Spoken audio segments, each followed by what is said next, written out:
Hello po sa inyong lahat. Isang magandang umaga po sa inyong lahat. Ngayon po ay 26 ng Nobyembre 2025 anyo at ang oras po ngayon dito sa Los Angeles, California ay alas 7:22 ng umaga. Araw po ngayon ng Miyerkules. At nais ko po mag-vlog mga kababayan, mga minamahal, patungkol po dito kay Harry Roque. Opo.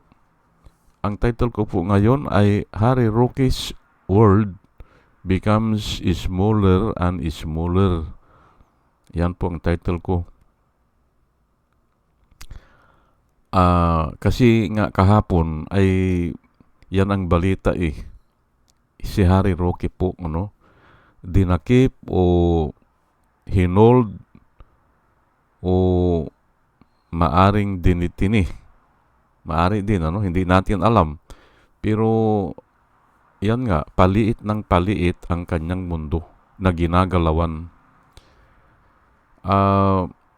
Yan po ang title ko, Harry Roque's World Becomes Smaller and Smaller.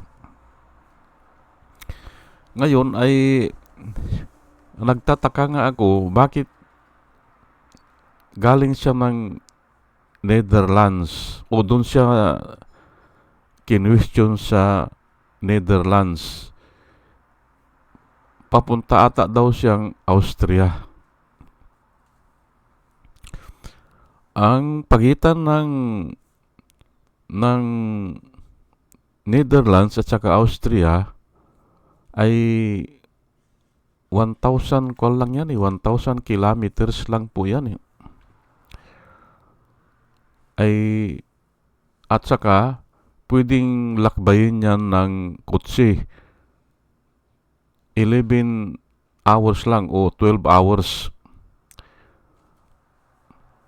At alam natin na may mga train din dyan, Nagtataka ako, bakit iluprano ang gagamitin niya. Pero pwede rin kasi yung Las Vegas dito sa Los Angeles ay kuwan lang yan 5 hours o mga 4.5 hours lang pero yung iba ay nag-fly kasi ayaw nilang gumamit ng kotse, ayaw nilang mag-drive, kaya pwede rin.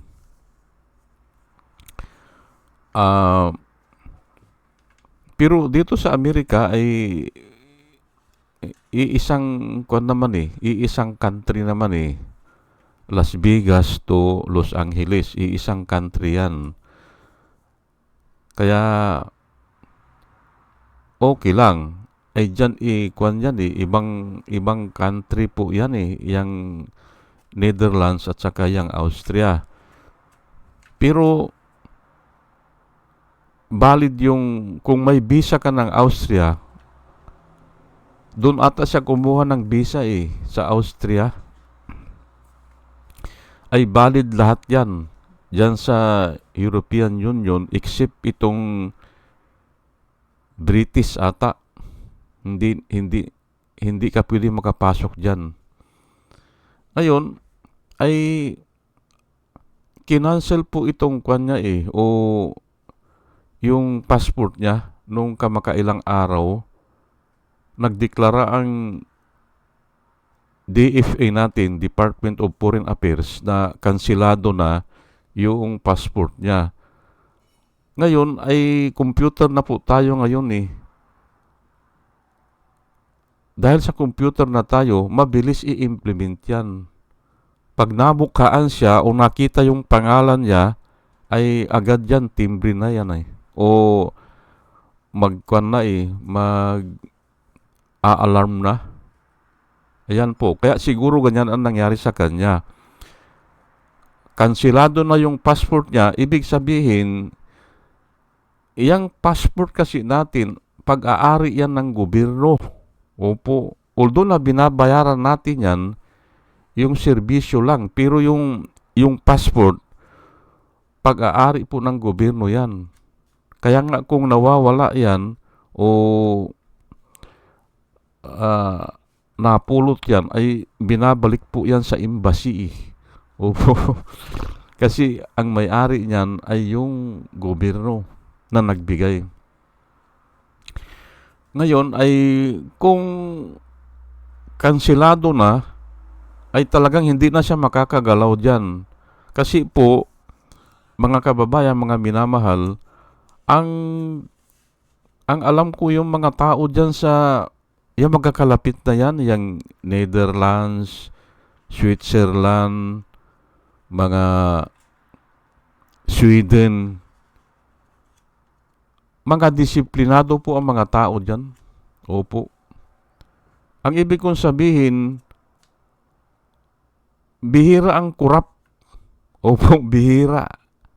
Kasi mayroon akong pinsan noon, matagal na, US Navy, na destino dyan eh.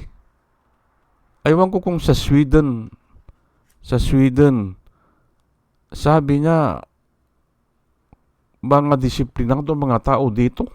Sabi, walang nagnanakaw. Sabi niya, US Navy po yun ha. O, na-destino siya dyan sa Sweden. Tandang-tanda ko eh. Kinikwento niya sa akin eh. Ngayon, at dyan din galing yung salitang ombudsman natin. Sila ang unang nagtatag ng ombudsman.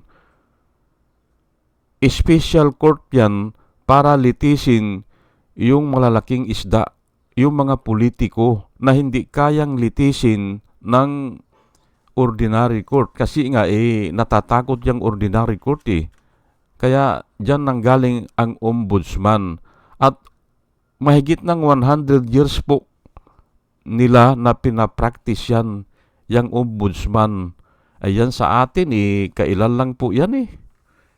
Kailan lang po yung ombudsman natin eh. Kinopya natin, pero hindi naman natin nakopya ang kahalagahan, hindi ba? O yung importansya. Wala eh, hindi ba? Basta kinokopya lang, hindi ba? The purpose of the ombudsman is to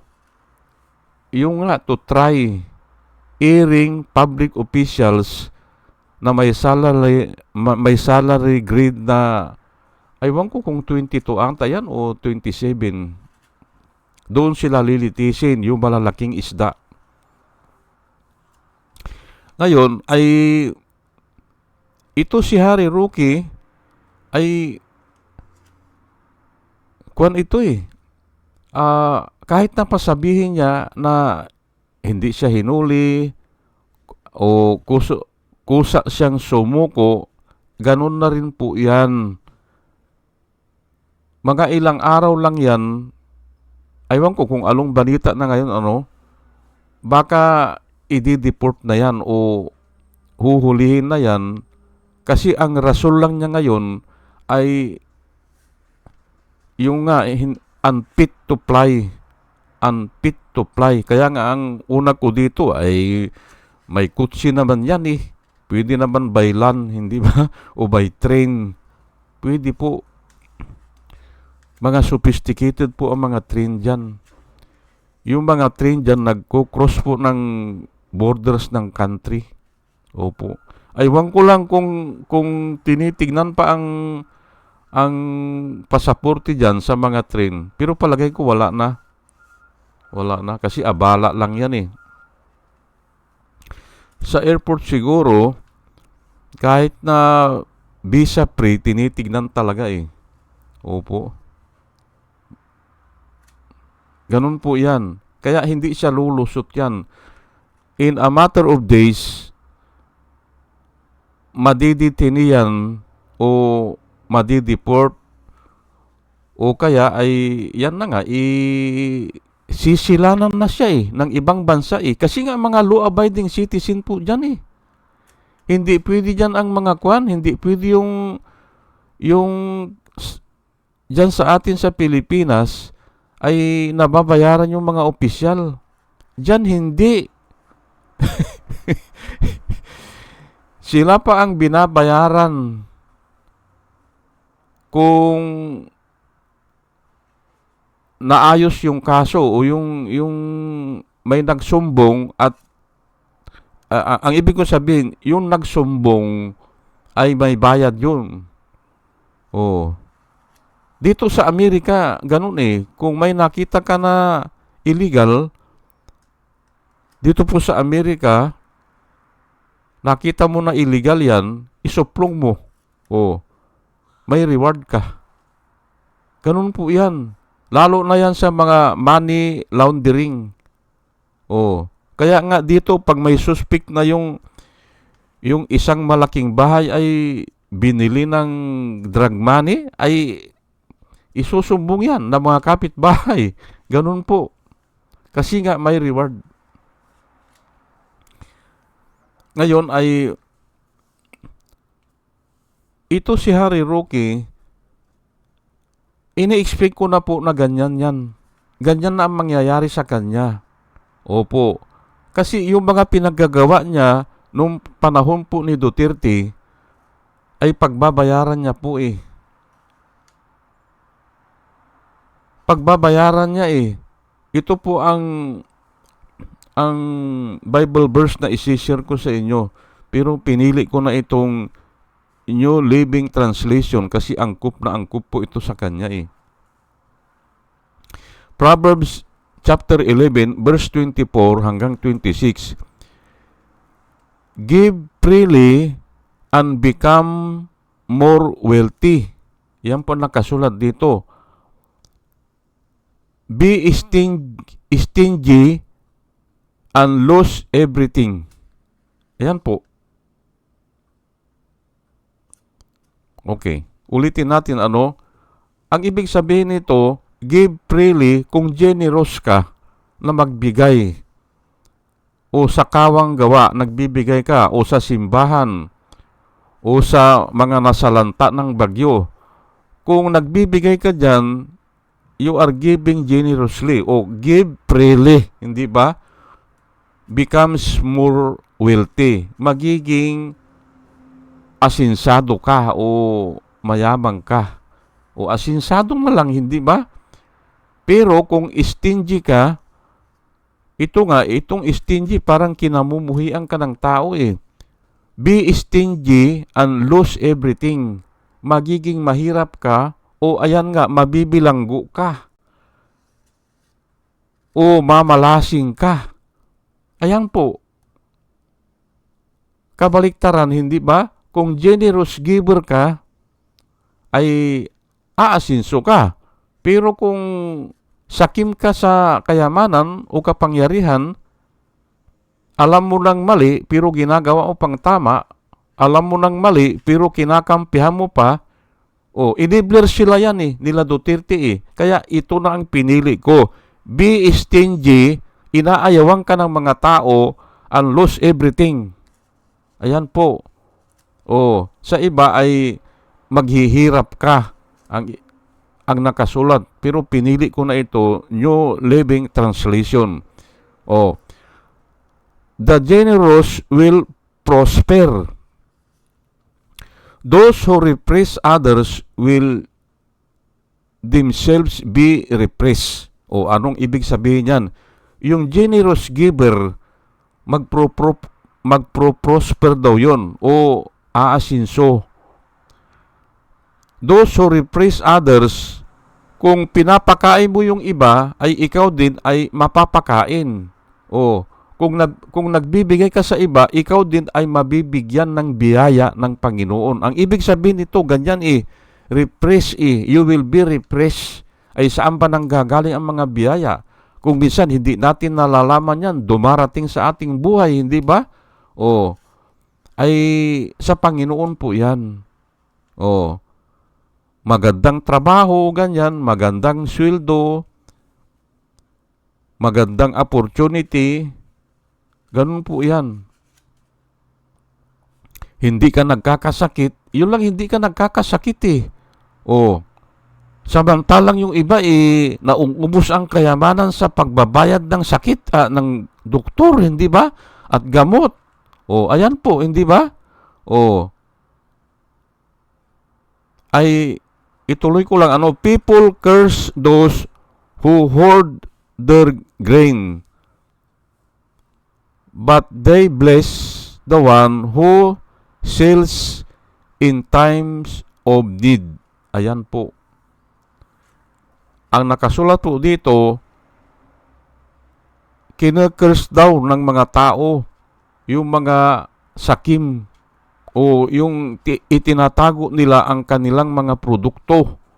O itinatago nila, hinihintay nila na magmahal ang presyo. Yun nga, material gain. O pero binibris naman ng mga tao ang mga tao na nagbibenta ng kanilang produkto in time of need. Ayan po, para maliwanag yan. Pero hindi masyadong konektado yan.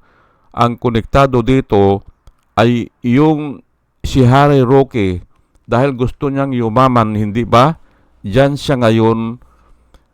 Ay kasi nakabili pala ng kanyan eh. Ang daming lupain dyan sa Bataan. Taga-Bataan yan eh. Oo. Ang daming nabili, hindi ba? Mga resort, hindi ba? O ayan na nga. Kasi nga, ginawa siyang spokesman ni Duterte. Na nung una, nung nangangandidato si Duterte, alam naman niya na mamamatay tao yan eh. O wag niyong iboto si Duterte dahil mamamatay tao. Pero nung nanalo si Duterte, nag-iba na, hindi ba? At nung kinuha siya na spokesman, ayun na, nakinabang siguro, kaya ganyan. Nag-iba po ang kanyang mga pananalita. Ayan po, no? Pananalita lang. Pero yung pananaw, hindi kasi nagbabago yan eh. Kung ang pananaw niya noon ay mamamatay tao si Duterte, ganun din po yan hanggang ngayon. Kaya nga lang, dahil siya ay nabibigyan ng biyaya siguro ni Duterte o pabor, ay naiiba lang ang narration, hindi ba? Nasa Biblia po yan eh, naiiba ang narration. 2 Peter 3:9, the Lord is not slack concerning His promise. Yan po nakasulat. The Lord is not slow. Ha? Oh. The Lord is not slack concerning His promise, as some count slackness, but is long-suffering toward us, not willing that any should perish, but that all should come to repentance. Ayan po. Marami na po ang nananalangin. Marami na ang umiiyak. Dahil nga dyan sa pinaggagawa ni Duterte na gusto ng parusahan, hindi ba? Ang mga tao po ay wala nang masulungan eh. Ngayon nga lang eh, ngayong umaga, pagbukas ko eh, ng YouTube channel eh, o yung sa YouTube ngayon, ang dami nang tumatalakay eh. Si Chis Escudero ay dinismiss yung kaso sa Comelec. Yung nag-donate yung contractor, government contractor sa kanya ng 30 million. Dinismiss. Ay kaya nga, ay talagang iiyak na ang tao dyan sa ganyan. Hindi ba? Pero bukas ko tatalakayin yan. Dinismiss na po yung kaso ni Chis Escudero sa Comelec, yung nag-donate sa kanya ng 30 million na baliwala. O hindi naman dinismiss ang pagkasulat ay kung hindi in-stop na investigasyon. Ay ganon din po yun eh. Hindi ba? O ayan ang tatalakayin natin bukas. Kaya nga, ang tao po ay umiiyak na eh.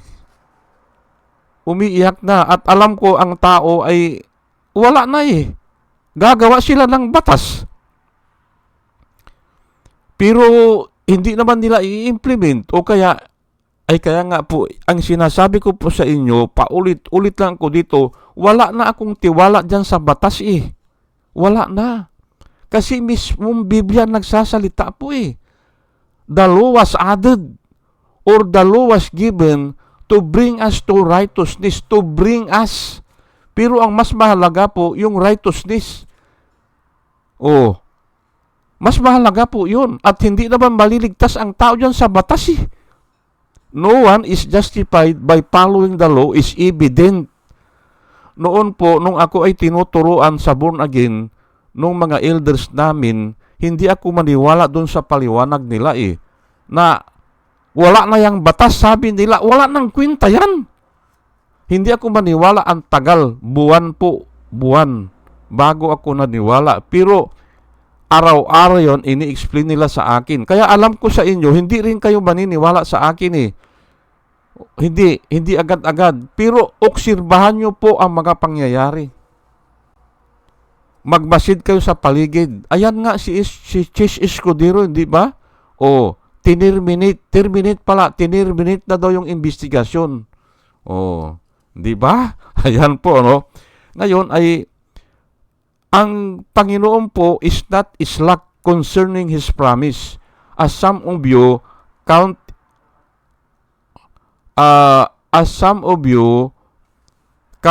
slackness. Oh, nararamdaman natin yan, yung slowness o slackness. Naintindihan natin yan eh. Kaya nga lang, ay ang Panginoon, iba po ang timeline eh.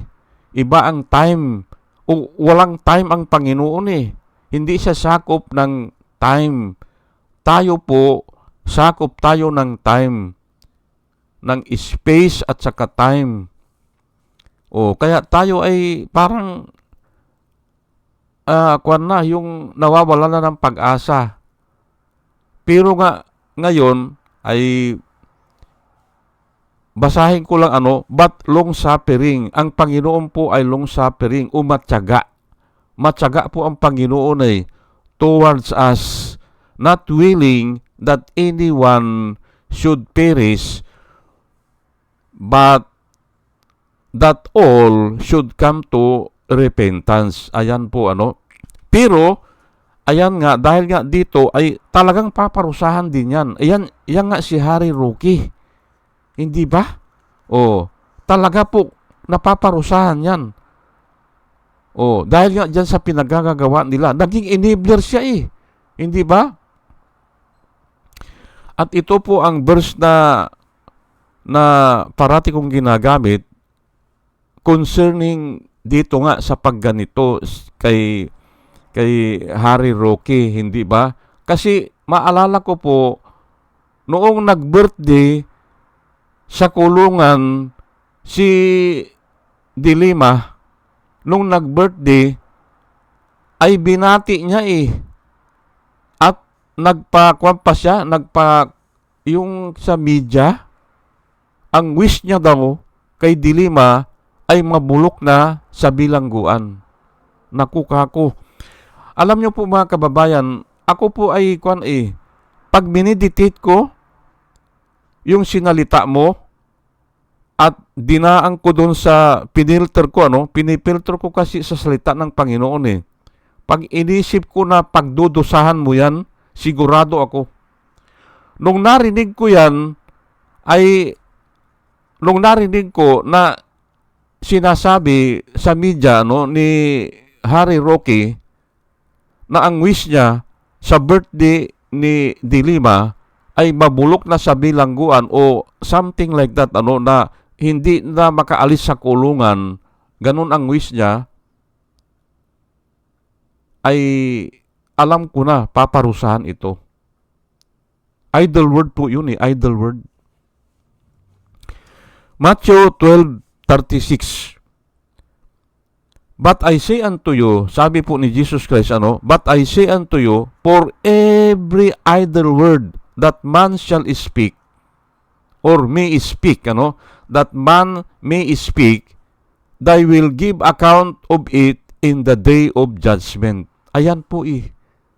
Nung pinilter ko, yung sinabi ni Harry Roque patungkol kay Dilima, parurusahan kako ito ng Panginoon.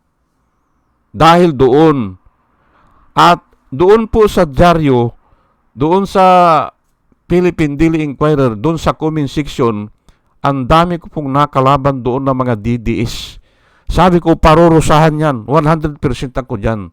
Kasi miniditate ko eh. For every idle word po yun eh. Kasi hindi naman tinatanong sa kanya eh. Walang nagtatanong at saka walang subject matter. At saka isa pa, bilang isang attorney, alam niya yan, nagawa-gawa lang yung kaso. Ngayon, ang nakita ko doon na reason niya, bakit sinabi niya na gusto niyang mabulok sa bilangguan si De Lima, nagpapalapad lang siya ng papel kay Duterte. Gusto niyang paligayahin si Duterte. O, gusto niyang suklian yung mga tinatamasa niya mga pabor. Ayun na nga, nahuli na ngayon na siya ay nagkaroon ng limpak-limpak na salapi, hindi ba? O, ibinahay pa nga niya yung sikwan eh. Sino ba yun? Yung beauty kwan? Ano ba yun? Yung nakalimutan ko ng pangalan nun eh. O, ibinahay niya dyan sa Angeles City. Hindi ba? Yung kwan, yung lumaban ng yung lalaki na macho, hindi ba? O, nakalimutan ko na, hindi ko na isinama dito yan eh. Pero sa dami nga ng pera niya o sa laki ng influensya niya, ayan po eh. O, nung nagkapira na, ay ayan na nga, ay simpre ay nakikita po ng ibang bansa yan eh, sa media, hindi ba? O, nakikita po yan eh, binabasa po yan eh. Supra-international, hindi ba? Yung lalaki na ibinahay niya, sumama doon sa beauty contest na supra-international. Hindi ba? Taga Cebu ata yan, kung saan yan. Bahala na siya kung saan niya natagpuan yan, hindi ba? Pero ayan nga, kinikwento ko lang po, dahil nga, idle word po ito eh. Yung sasabihin niya na ang request niya sa Panginoon, ang wish niya sa Panginoon ay mabulok na si De Lima sa bilangguan, ay pagbabayaran niya po yan. Oh, yan lang po, hindi ba? Bakit hindi niya pagbabayaran yan? Ay, idle word po eh. For every idle word that man shall speak, he will give account thereof in the day of judgment. Ay, hindi natin alam kung ano ang judgment ng Panginoon eh. Marami pong judgment ang Panginoon eh. Marami. Kung gusto niya yan, ibababa niya yan. O may isang particular na panahon, may isang particular na tao o pangyayari, ibababa niya yan. Marami pong judgment ang Panginoon. Ayan po ano. Katulad ng sinasabi sa Biblia, the day of the Lord. Ang daming day of the Lord eh. Hindi ba? O, ayan po. Kayo po ang humusga. Ano po ang dahilan niya? Bakit sinabi niya noon na gusto niyang mabulok sa bilangguan si De Lima? O, ano pang dahilan niya? Ay attorney siya, hindi ba? Bakit niya sinabi yun? Ayun na nga eh. Dahil gusto niyang paligayahin si Duterte. Ayan po. Pero may kabayaran yan. At ito na nga. Oh. Ako po, pag nag-meditate po ako, ay sinisigurado ko po. Sinigurado ko po noon, isinulat ko doon sa dyaryo, doon sa comment section, sa Philippine Daily Inquirer, sigurado ko ako pagbabayaran niya yan. Kahit na parang sa tingin natin, napakaliit lang na bagay. Pero ay iba po eh. Pag sinabi po ng Panginoon, for every idle word po yun eh. At sa katunayan nga, na-dismiss na lahat eh. Kasi nga umatras na po yung kwan eh.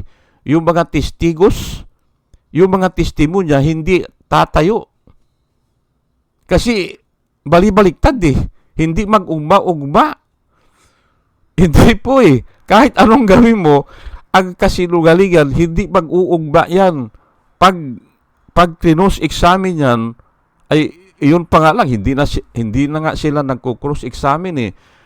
Naisipan lang nila siguro na baka mamatay si De Lima sa kulungan na hindi sila nag-recant, hindi nila binawi, sagot nila yan sa Panginoon.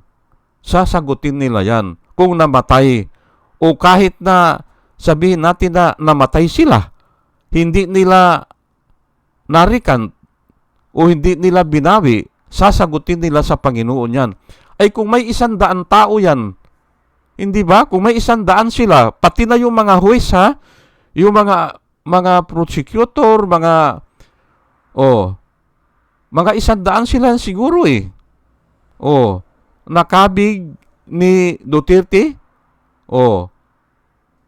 ay yan po ang gustong-gusto ng demonyo. Yan po ang gustong-gusto. Isang tao lang ang ibibilanggo nila o papatayin nila sa bilangguan, pero 100 katao ang involved, ay paparusahan po ng Diyos yan eh. Yung 100 kataong, at yun po ang gustong-gusto ng dyablo. Kasi humahanap po ang dyablo ng kadamay. Idadamay niya lahat ng tao. Yan po ang trabaho ng dyablo. Kasi wala silang tagapagligtas eh.